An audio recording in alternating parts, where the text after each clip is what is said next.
This video is brought to you by Straight Goods News, Canada's alternative online news source. Visit straightgoods.ca.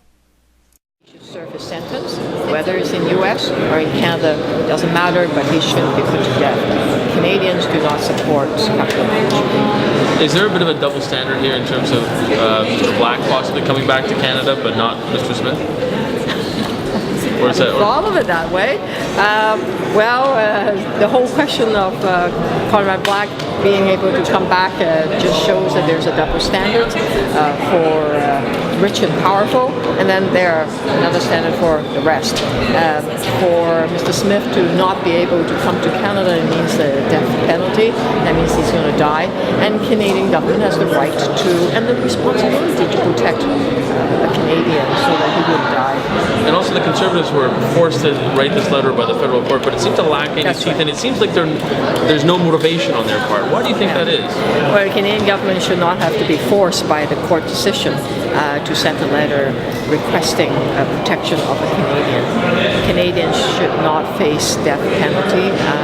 He should do his time, whether it's in the U.S. and Canada, doesn't matter. But at the end of the day, do we have a government that really care about Canadians? That's the question we have to ask. Why are we walking away? Why is the Canadian government walking away, not doing everything that they can to protect the Canadian that's facing death? We heard the minister talk about politicization of policy. When you look at Omar Khadr, when you look at George Galloway, when you look at Mr. Smith, when you look at Conrad Black, do you see a pattern of politicization occurring now? You see from individual cases, whether it's George Galloway or any number of people that have been interfered with their files being told that they can't come to Canada and barred. I want to remind folks that originally the immigration minister said that he has nothing to do with the barring of George Galloway, and then later on it was discovered that his office was very much behind the barring of George Galloway.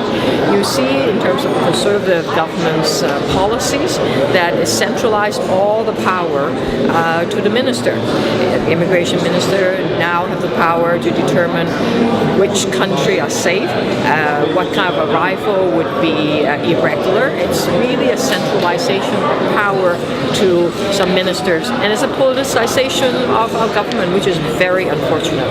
Now, yesterday, your leader, Mr. Mulcair, said that a black man wasn't allowed in, but a white man was. I'm just paraphrasing. Are you suggesting that this government is laced with racism? Is that the party position? Because that's quite a profound thing to say.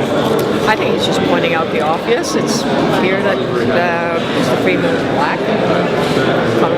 Like there's nothing wrong with pointing out the obvious, but that would also suggest that Winnie Mandela is black and she didn't get to come in. Bill Ayers is white, he didn't get to come in. But at the end of the day, is special treatment for the rich and the powerful.